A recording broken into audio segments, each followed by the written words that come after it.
गोस्वामी तुलसीदास जी द्वारा रचित श्री रामचरितमानस में अग्नि परीक्षा, माया सीता या छाया सीता का क्या रहस्य है। हेलो फ्रेंड्स, सीता के राम कौन हैं पार्ट 1 और पार्ट 2 से हम भली भांति जान चुके हैं कि अग्नि परीक्षा और सीता परित्याग नहीं हुआ था। वीडियो के लिंक डिस्क्रिप्शन बॉक्स में डाल दिए हैं।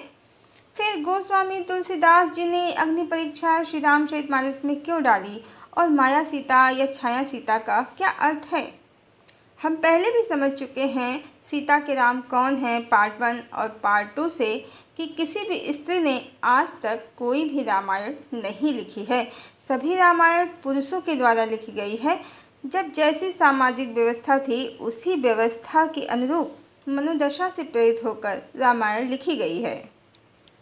किसी रामायण में तो रावण को ही बड़ा विद्वान, ज्ञानी और चरित्रवान दिखा देते हैं, जिसने मात्र अपने कल्याण और अपने कुल के कल्याण के लिए देवी सीता का हरण किया कि हरण के बाद मेरी प्रभु के हाथों मृत्यु होगी, मुझे बैकुंठ मिल जाएगा, मेरा कुल तर जाएगा। और ज़्यादातर रामायण में अग्नि परीक्षा दिखा देते हैं जिससे यह सिद्ध हो सके कि सीता बिल्कुल भी अपवित्र नहीं थी। रावण को चरित्रवान दिखाना हो या अग्नि परीक्षा, दोनों ही पुरुषों की संकीर्ण सोच का नतीजा है, क्योंकि समाज की सोच ही ऐसी है कि यदि किसी स्त्री को परपुरुष ने छू लिया तो वह अपवित्र हो गई है। इसी संकीर्ण सोच ने अग्नि परीक्षा को रामायण में स्थान दिया।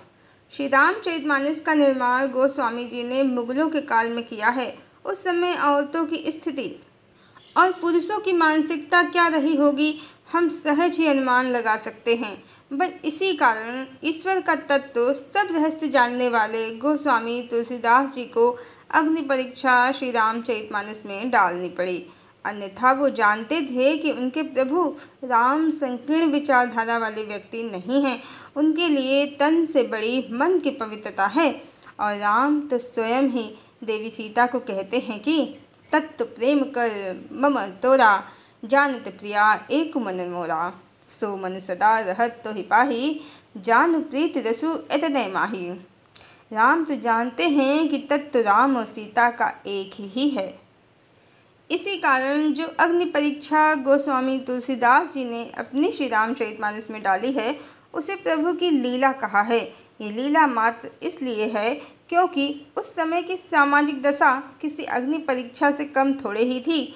बस तुलसीदास जी ने छाया सीता का निर्माण किया और उस समय की सामाजिक दशा रूपी अग्नि परीक्षा से अपने प्रभु राम और उनकी देवी सीता दोनों को ही सकुशल उत्तीर्ण करा दिया।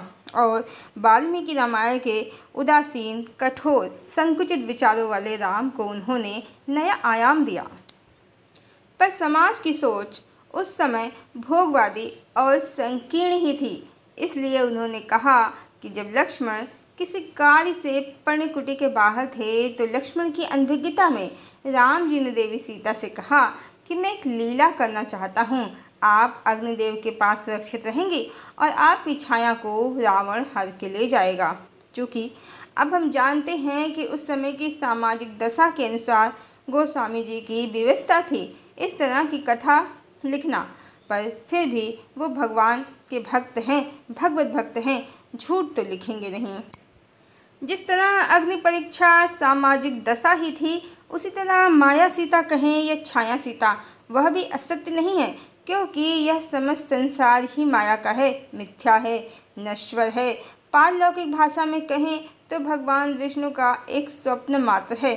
चूँकि आपने सुना होगा भगवान ने समय समय पर मत्स्य अवतार, वाराह अवतार, नरसिंह अवतार, राम अवतार, कृष्ण और बुद्ध बहुत से अवतार लिए हैं। पर जब भगवान अवतरित हुए हैं धरती पर तो ऐसा तो नहीं है कि सृष्टि थम गई हो।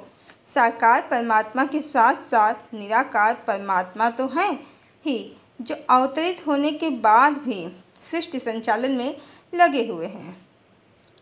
कहने का मर्म इतना ही है कि विष्णु भगवान परमात्मा जो स्वप्न देख रहे हैं, जिसमें हम जी रहे हैं, उसी स्वप्न में वो अवतरित हुए हैं, पर साथ ही वो स्वप्न भी देख रहे हैं। अब जो स्वप्न देख रहे हैं वो ही ओंकार स्वरूप परम ब्रह्म निराकार परमात्मा राम हैं, विष्णु हैं, और जो स्वप्न में अवतरित हो गए हैं वो ही साकार परमात्मा परम ब्रह्म राम हैं, मानुष तनधारी राम हैं। यही मानुष तनधारी राम माया के संसार में, स्वप्न के संसार में माया के रावण को, स्वप्न के रावण को मारने के लिए अपने स्वप्न में अवतरित हो गए हैं। और उसी स्वप्न में आदिशक्ति देवी सीता भी अवतरित हो गई हैं। वही मनुष्य का तन धारण करने वाली सीता हैं। माया सीता या आदिशक्ति की छाया सीता हैं। निराकार परम ब्रह्म राम की आदिशक्ति सीता तो सदा उनके साथ मिलन में हैं। और माया के स्वप्न के संसार में जो शरीरधारी सीता हैं वो ही राम से बिछड़ गई हैं रावण के द्वारा। अन्यथा रावण में शक्ति नहीं है कि वो आदिशक्ति का हरण कर सके। यही प्रभु की लीला है जिसे गोस्वामी तुलसीदास जी और भगवान के सभी भक्त संत जन जानते हैं। लक्ष्मण यहाँ पर संसार के प्रतीक हैं, क्योंकि राम और सीता के साथ लक्ष्मण ही सदा रहते हैं। वही उनका संसार हैं और उन्हीं की अनभिज्ञता में भगवान ने ये लीला की है। अर्थात संसार अनभिज्ञ है ईश्वर के इस रहस्य से।